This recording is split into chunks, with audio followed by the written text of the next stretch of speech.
Good morning. हमारी class agriculture biology में आपका स्वागत है। हमारा चैप्टर पादप प्रजनन। पादप प्रजनन के अंदर हमने लक्षणों में विभिन्नताएं किस प्रकार से उत्पन्न की जाए उसके बारे में हमने पढ़ा।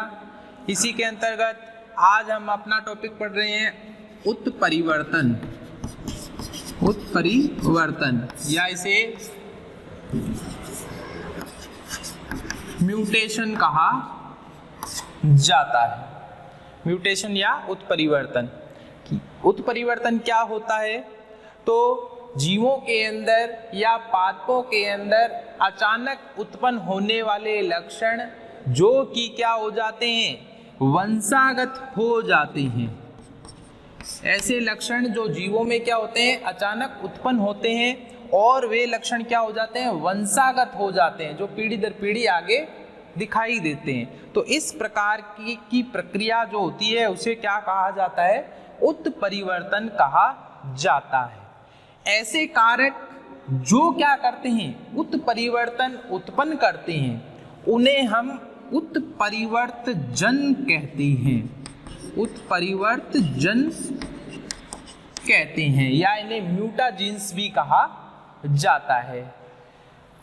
जिस जीव में या जिस पादप के अंदर उत्परिवर्तन होता है उसे हम क्या कहते हैं, म्यूटेंट कहते हैं। अर्थात क्या होता है कि उत्परिवर्तजनों के माध्यम से जीव के अंदर क्या होता है, उत्परिवर्तन उत्पन्न होता है। उत्परिवर्तन को दो प्रकारों में बांटा गया है। एक तो होता है स्वतः उत्परिवर्तन, स्वतः उत्परिवर्तन, और सेकंड है इसमें कृत्रिम या प्रेरित उत्परिवर्तन। ये क्या होते हैं? देखिए, स्वतः उत्परिवर्तन, स्वतः उत्परिवर्तन ऐसे उत्परिवर्तन होते हैं जो पादप में या जीव में जो है प्रकृति के अंदर स्वतः ही उत्पन्न होते हैं। कोई पादप है, कोई प्रजाति है, उसमें क्या हो गया, कोई लक्षण जो है अचानक से विकसित हुआ और वो क्या हो गया, लक्षण आगे वंशागत हो गया। तो इस प्रकार के उत्परिवर्तनों को क्या कहा जाता है, स्वतः उत्परिवर्तन कहा जाता है। स्वतः उत्परिवर्तन का सबसे अच्छा उदाहरण है कि डार्विन ने जो सिद्धांत दिया था, उस सिद्धांत में उन्होंने बोला था कि प्रकृति क्या करती है, जीवों का चुनाव करती है, और प्रकृति के अंदर क्या होता है, जीवों के अंदर जो है ऐसे लक्षण विकसित हो जाते हैं जो आगे चल करके नई जातियों की उत्पत्ति का कारण बनते हैं। तो हालांकि ये जो सिद्धांत था इसमें उत्परिवर्तन को नहीं समझाया गया है, परंतु यहाँ पर हम इस रूप में इसको देख सकते हैं कि प्रकृति के अंदर क्या हुआ, जीव के अंदर कोई ऐसे लक्षण विकसित हुए जो आगे चल करके क्या हो गए, वंशागत हो गए। तो इस प्रकार का उत्परिवर्तन जो होता है वो स्वतः उत्परिवर्तन कहलाता है। स्वतः उत्परिवर्तन जो होता है, जीव के अंदर जो गुणसूत्र होते हैं या जो जननद्रव्य होता है उनमें जो है परिवर्तन के फलस्वरूप क्या होता है, उत्पन्न होते हैं। तो ये जो है स्वतः उत्परिवर्तन कहलाता है। जबकि कृत्रिम उत्परिवर्तन जो होता है, कृत्रिम उत्परिवर्तन वह उत्परिवर्तन होते हैं जो जीवों के जनन द्रव्य में क्या करवाए जाते हैं, प्रेरित करवाए जाते हैं। जिसमें क्या किया जाता है कि जीव के गुणसूत्रों को या जीव के जनन द्रव्य को कृत्रिम परिस्थितियों के माध्यम से जो है परिवर्तित किया जाता है। उस जीन की संरचना में, गुणसूत्र की संरचना में अथवा डीएनए की संरचना में क्या हो जाता है, जो बदलाव जो होता है वो मानव निर्मित करवाया जाता है, कृत्रिम रूप से जो है करवाया जाता है। जैसे कृत्रिम उत्परिवर्तन जो होते हैं एक्स किरणों के माध्यम से उत्पन्न किए जा सकते हैं, पराबैंगनी किरणों के माध्यम से किए जा सकते हैं, विभिन्न प्रकार के रसायनों जैसे कॉल्चिसिन आदि के माध्यम से जो है ये उत्पन्न करवाए जा सकते हैं। तो इस प्रकार के उत्परिवर्तन को जो है कृत्रिम उत्परिवर्तन कहते हैं। उत्परिवर्तन जो शब्द है इसका सर्वप्रथम उपयोग जो है ह्यूगो डिब्रीज द्वारा किया गया था। ह्यूगो डिब्रीज ने जो है आर्नियोथोरा लेमार्कियाना पादप पर जो है कार्य करते हुए सर्वप्रथम जो है उत्परिवर्तन शब्द का उपयोग किया था। ह्यूगो डिब्रीज, इन्होंने ही जो है सर्वप्रथम जो है उत्परिवर्तन शब्द का उपयोग किया था। इसके पश्चात जो है आने वाले अगले वैज्ञानिकों ने जो है इसके बारे में जो है विस्तृत अध्ययन किया। उत्परिवर्तन जो होता है इसे मुख्य रूप से दो प्रकारों में बांटा गया है। एक होता है गुणसूत्रीय उत्परिवर्तन और सेकंड है इसमें जीनी उत्परिवर्तन।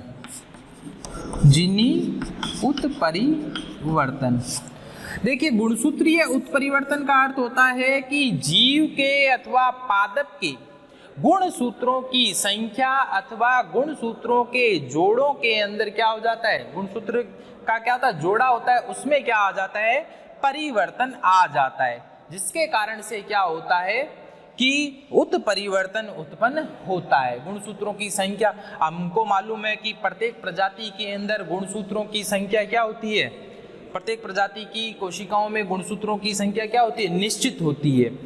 तो उन गुणसूत्रों की संख्या में क्या आ जाता है, परिवर्तन आ जाता है, और उन परिवर्तनों के फलस्वरूप जीव के अंदर या पादपों के अंदर जो है नए लक्षणों की उत्पत्ति हो जाती है। तो इस प्रकार के उत्परिवर्तनों को हम गुणसूत्रीय उत्परिवर्तन कहते हैं। इसे जो है दो भागों में बांटा गया, जो हम आगे बहुगुणिता के अंदर पढ़ेंगे, जिसे असुगुणिता और सुगुणिता, दो प्रकारों में इनको बांटा गया है। इसे हम बहुगुणिता के अंदर अगले टॉपिक में पढ़ेंगे।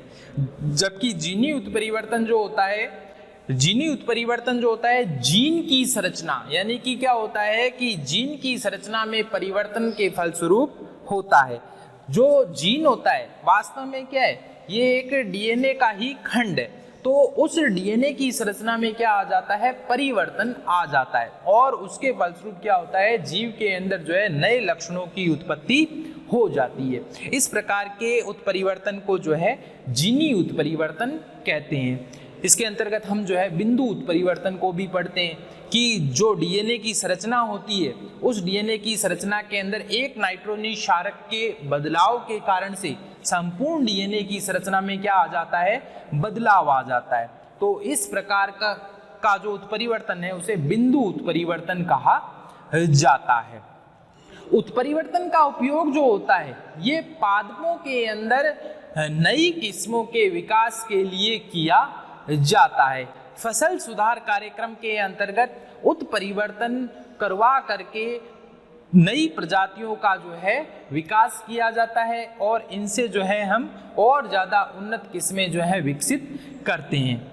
इसमें जो है हम किस प्रकार से जो है उत्परिवर्तन का उपयोग करते हुए नई किस्मों का विकास करेंगे, तो इसके अंतर्गत हम देखते हैं कि कोई पादप प्रजाति है जिनके अंदर क्या किया गया है, कृत्रिम रूप से जो है कृत्रिम परिस्थितियों के माध्यम से जो है या रसायनों के माध्यम से क्या किया जाता है, उस पादप किस्म के अंदर हम क्या करते हैं, कुछ वांछित लक्षणों का परिवर्तन करते हैं, और उन लक्षणों का परिवर्तन के फलस्वरूप क्या किया जाता है, उस पादप से जो बीज प्राप्त होते हैं या उन बीजों के ऊपर भी जो है रासायनिक उपचार करके हम उत्परिवर्तन के माध्यम से नई संतति को प्राप्त करते हैं या नए पादप को प्राप्त करते हैं।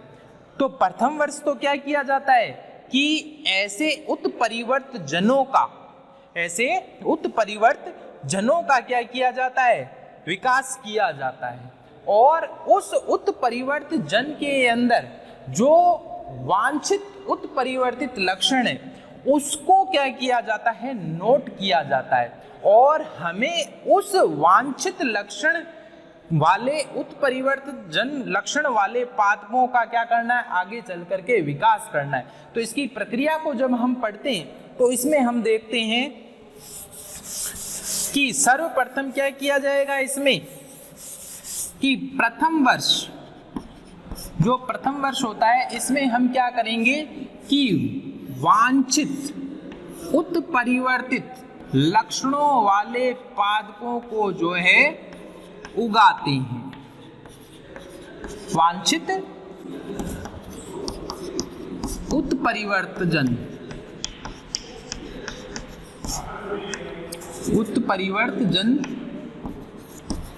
लक्षणों वाले जनक, तो इन पौधों को क्या किया जाता है, उगाया जाता है। या अपन ये भी बोल सकते हैं कि यहाँ पर जो है प्रथम वर्ष हम ऐसे बीजों का चयन करते हैं जिनका क्या किया गया है, बीजोपचार किया गया है। जिनका क्या किया गया है, बीजोपचार किया गया, अर्थात उन बीजों के अंदर जो है हमने क्या किया है, उत्परिवर्तन किया है। बीजोपचार करते हैं अर्थात उन बीजों का क्या किया है हमने, उत्परिवर्तन, उसमें उत्परिवर्तन किया है। तो ऐसे बीजों को हम क्या करते हैं, लेते हैं और उन्हें क्या करते हैं, हम प्रथम वर्ष जो है उगाते हैं। अब क्या होगा कि यहाँ पर जो ये बीज प्राप्त होंगे प्रथम वर्ष वाले पौधों से, उन पौधों को हम क्या करेंगे, उन बीजों को हम क्या करेंगे, एकल पादप संततियों के रूप में उगाते हैं। तो यहाँ पर हमें जो है द्वितीय वर्ष जो है ये क्या मिल जाती है,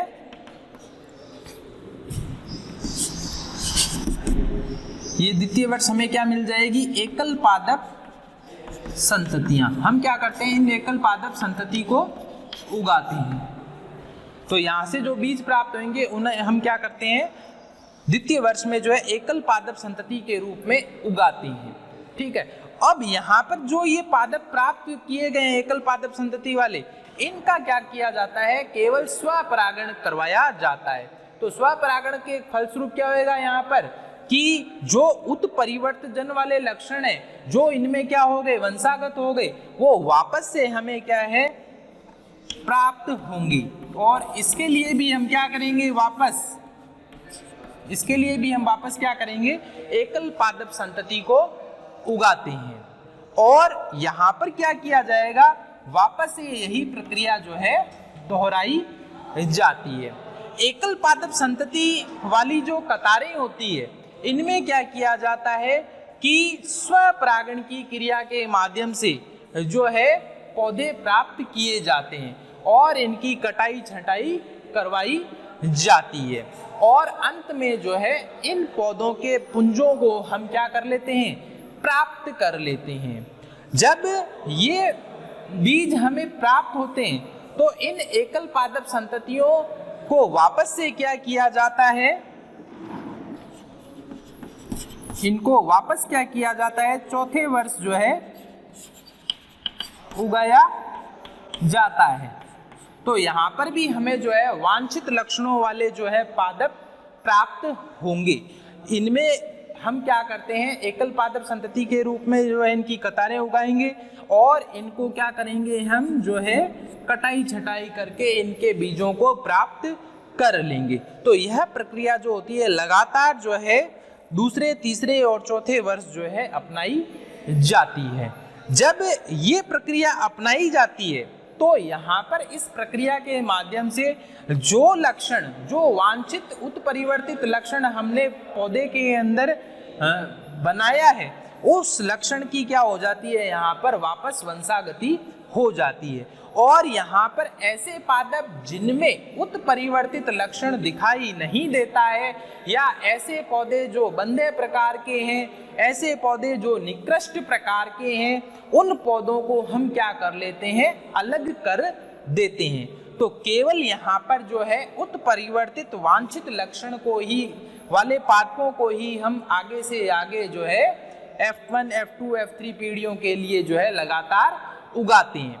इसके पश्चात पांचवें से लेकर के 8वें वर्ष तक जो है हम लगातार क्या करते हैं, यहाँ पर इन पौधों की क्या करते हैं, प्रारंभिक उपज परीक्षण करते हैं। तो लगातार क्या किया जाएगा, इन पौधों का प्रारंभिक उपज परीक्षण किया जाता है। और इन उपज परीक्षणों के फलस्वरूप क्या किया जाएगा, इन उपज परीक्षणों के फलस्वरूप क्या होगा, हमें वांछित लक्षणों वाले पौधे प्राप्त हो जाएंगे। तो लगातार क्या किया जाता है, 3 से 4 वर्ष तक जो है प्रारंभिक या प्राथमिक उपज परीक्षण करवाया जाता है, जिसके फलस्वरूप हमें ऐसे पौधों के बीज प्राप्त होते हैं जिनमें वांछित उत्परिवर्तित लक्षण मौजूद हो। और फिर उस पादप का जो है 8वें वर्ष में क्या किया जाता है, 9वें वर्ष में क्या किया जाता है, F8 पीढ़ी के रूप में जो है उसे उगाया जाता है और उसका जो है बड़े पैमाने पर गुणन व वितरण किया जाता है। तो इस प्रकार से क्या होता है कि पौधों के अंदर उत्परिवर्तन करवा करके वांछित लक्षणों वाले नई पादप संततियों या उन्नत पादप संततियों का क्या किया जाता है, विकास किया जाता है।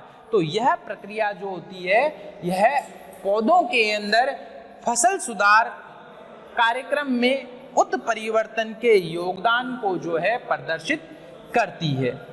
उत्परिवर्तन के माध्यम से विभिन्न प्रकार की उन्नत किस्में जो है वो विकसित की जा चुकी है, जिन्हें हम जो है खेतों के अंदर जो है उगाते हैं। किसानों द्वारा जो है उन फसलों के बीजों का जो है बड़े पैमाने पर जो है उपयोग किया जाता है।